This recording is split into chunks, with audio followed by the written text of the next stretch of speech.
Շարունակվում է Առավոտ լուսոյի եթերը, սիրելի հեռուստադիտողներ եւ ռադիո լսողներ։ Այսօր մայիսի 7-ն է եւ համաշխարհային գիտության ու տեխնիկայի պատմության մեջ մայիսի 7-ը օրացույցում ամրագրվել է որպես ռադիոյի ծննդյան օր։ Ու մենք այսօրը չէինք կարող նաեւ հյուր չունենալ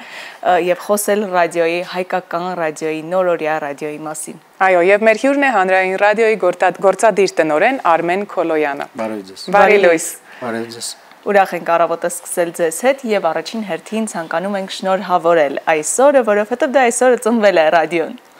Շնորհակալ եմ հրավերի համար։ Սիրով։ Ուզում եմ ասել, որ մենք ամենայն հավանականությամբ սեպտեմբերը կընտրենք որպես հայկական ռադիոյի ծննդյան ամիս, օրը գուցե լինի սեպտեմբեր 13-ը, համառոտ բացատրեմ, ուրեմն 26 թվականի սեպտեմբերի 1-ին հեռարձակվել է առաջին փորձնական հաղորդումը, 25 րոպե է տևել, դրա բովանդակության մասին, չգիտենք էլի, մինչդեռ սեպտեմբեր 13-ին վարչական որոշում է կայացվել, այդ կազմը հաստատվել է, եւ քանի որ մենք պատրաստվում ենք 100-ամյակին հաջորդ տարի, մենք հավանաբար այդ օրը կընտրենք, դա պետք է դեռ քննարկենք, բայց բոլոր դեպքերում ես շատ ուրախ եմ, որ այսօրն էլ կա, մայիսի 7-ը, եւ մենք քիչ առաջ տեսանք Տիգրանին, Լուսինեին, Սևակին, Մարինեին, շնորհավորում եմ եւ շնորհակալ եմ ձեր աշխատանքի համար, երեխեք, նրանք ընդամենը 4-ն են 320-ից, ռադիոյում աշխատում է մոտ 320 մարդ,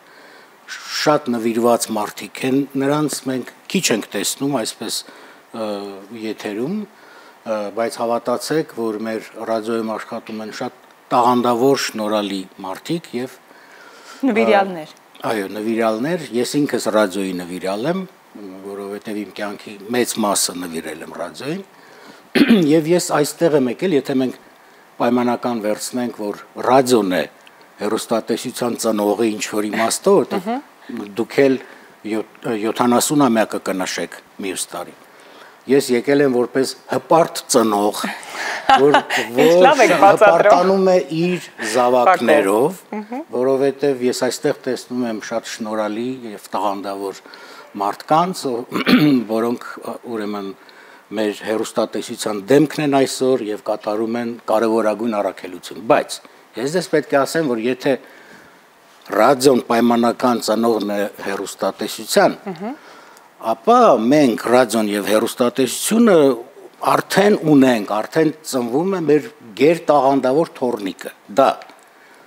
սոցիալական մեդիաներում, դա ինտերնետ հարթակում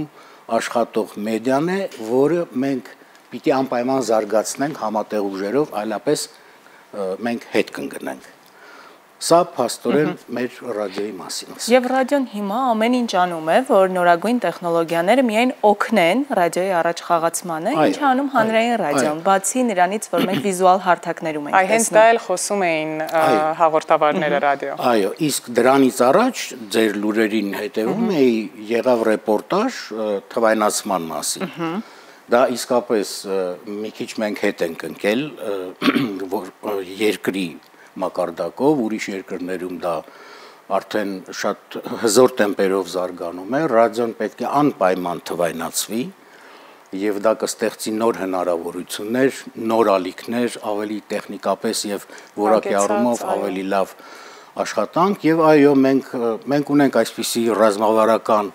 տեսլական, որ մենք պետք է գնանք վիզուալացման ճանապարհով, բնականաբար չցանկանալով ինչ որ անհեթեթ մրցակցության մեջ ներքաշվել հեռուստատեսության հետ, որովհետև դա անիմաստ է եւ ռեսուրսների վատնում կլինի, բայց դա կլինի նոր ֆորմատ, դա կլինի վիզուալացված, շատ հաճախ ինչպես հիմա ասում են ոդքասթային ֆորմատ, եւ այդ հարթակում ես համոզված եմ, որ մենք կկարողանանք լավ որակ ստեղծել։ Այնուամենայնիվ, ինչպես է փոխվել ռադիոյի դերը մեր հասարակության մեջ այս տասնամյակների ընթացքում։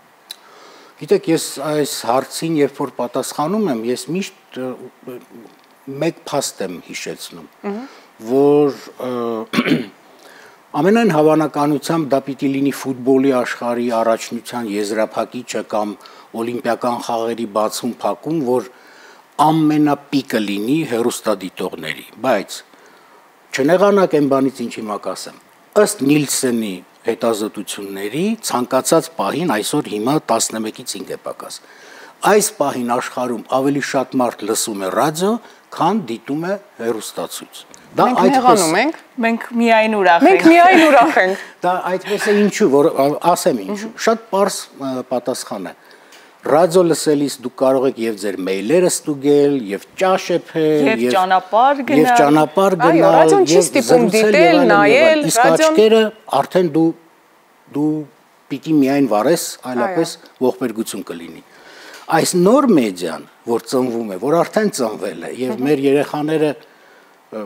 ոչ ռադիո են լսում, ոչ էլ հեռուստատեսություն են դիտում, նրանք ամեն ինֆորմացիան գտնում են այդ սմարթֆոններում, պլանշետներում, այո։ Դա անպայման մենք պետք է զարգացնենք, բայց ռադիոն մնում է որպես մեդիա չափազանց կարևոր եւ ես ասում եմ, որ օրհնված լինեն հիմա Մարկոնին է թե Պոպովն է, նրանք ստեղծել են մի հրաշք, որովհետեւ ռադիոն դա ձայնի արվեստ է։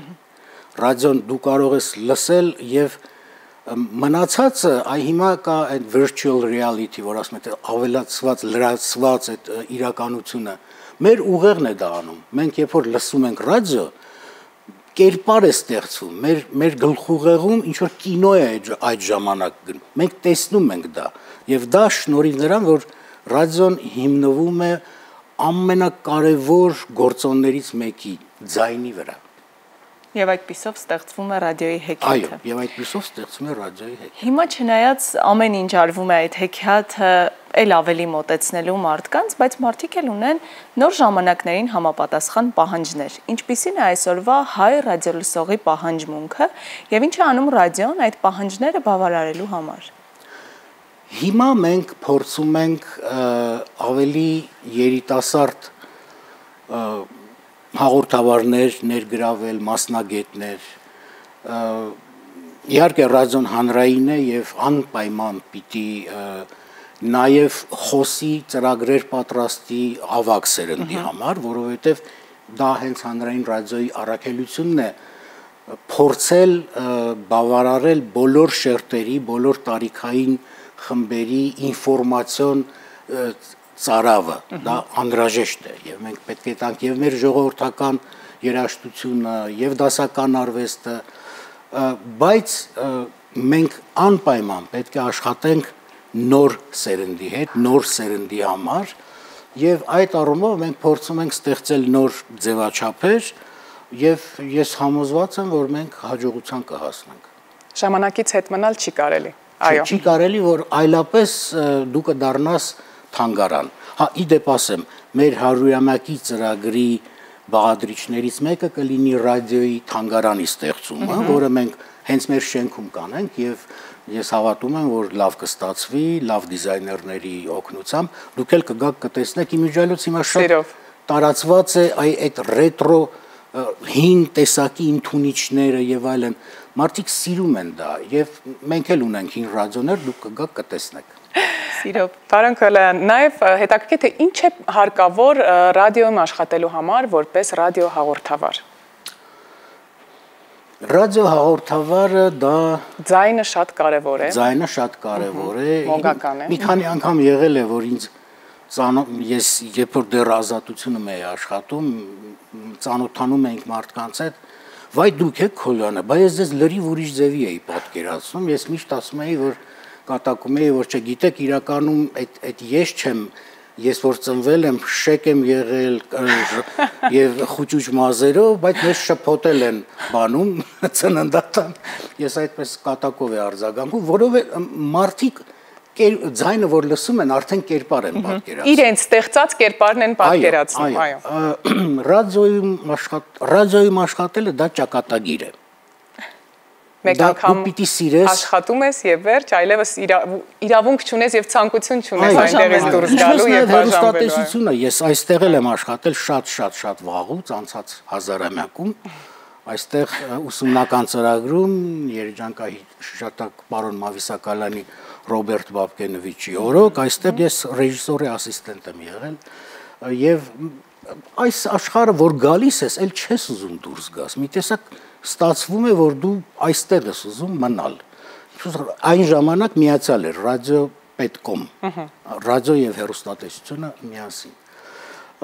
Ինչ է պետք է սիրել ռադիոն, բայց ռադիոյի զարգացման համար պետք է նաեւ իհարկե ֆինանսական ռեսուրսներ։ Եւ ես ուզում եմ շնորհակալություն հայտնել իմ բոլոր աշխատողներին, որոնք այսպես, մեղմ ասած, ոչ պատշաճ ռոճիկներով են աշխատում են, որովհետև սիրում են ռադիոն եւ ես իսկապես անկեղծ ասում եմ ժողովուրդ ջան, շնորհակալություն ձեզ։ Նվիրյալներ են քիչ առաջ ինչպես նշեցիք։ Նաև ռադիոն սիրում են ոչ միայն աշխատակիցները, նաև ունկնդիրները եւ ինչ անակնկալներ են սպասվում ռադիո ունկնդիրներին, հանրային ռադիոից, ինչ նոր նախագծեր, ծրագրեր կլինեն շուտով եթերում։ Եթե կարող ենք բացել փակագծերը։ Կարող ենք բացահայտել, այո։ Հիմա մենք ստեղծում ենք տաղավարներ, փոքրիկ, ինչպես ձեր պրոֆեսիոնալ լեզվով ասում են, ASB, ուրեմն փոքրիկ տաղավարներ, դրանք իհարկե ավելի համեստ կլինեն եւ այնտեղ կլինեն եւ նոր լրատվական ծրագրեր եւ մշակութային ծրագրերը կտեղափոխվեն այդ հարթակ եւ մանկական եւ երիտասարդական ես հուսով եմ որ դրանք պատրաստ կլինեն մոտավորապես սեպտեմբերին եւ հավանաբար հոկտեմբերին կամ այդ նոր եթերաշրջանը որ դուք եք չէ միշտ ամեն տարի եթերաշրջանը թարմացնում եք, մենք էլ երևի այդ պրակտիկային անցնենք եւ դա կլինի ոդքասթային հիմնականում աշխատանք, որտեղ կլինեն եւ հեռուստատեսության տարրեր եւ ռադիոյի տարրեր, բայց ռադիոն, քանի որ ես ինքս նվիրալ եմ, ռադիոյի նվիրալ եմ, ոչ մի ժամ ռադիոից չպետք է պակասի իմ համոզմամբ եւ մեր բոլոր գործընկերների համոզմամբ ռադիոն պիտի շարունակի մնալ ռադիո որպես այդպեսին։ Շնորհակալություն։ Ձեզ էլ շնորհակալություն եւ ես շնորհավորում եմ եւս մեկ անգամ բոլոր ռադիո ունկնդիրներին, մեր ռադիոյի աշխատակիցներին, ինչպես նաեւ ընդհանրապես այսօր գործող Հայաստանում բոլոր մնացած մասնավոր եւ այլ ռադիոկայանների աշխատակիցներին, կեցե ռադիոն։ Շնորհակալություն։ Շնորհակալ ենք անչափ առավոտը տոնական օրվա առավոտը մեզ հետ սկսելու համար, իսկ մենք սիրելի հեռուստադիտողներ շարժվենք առաջ։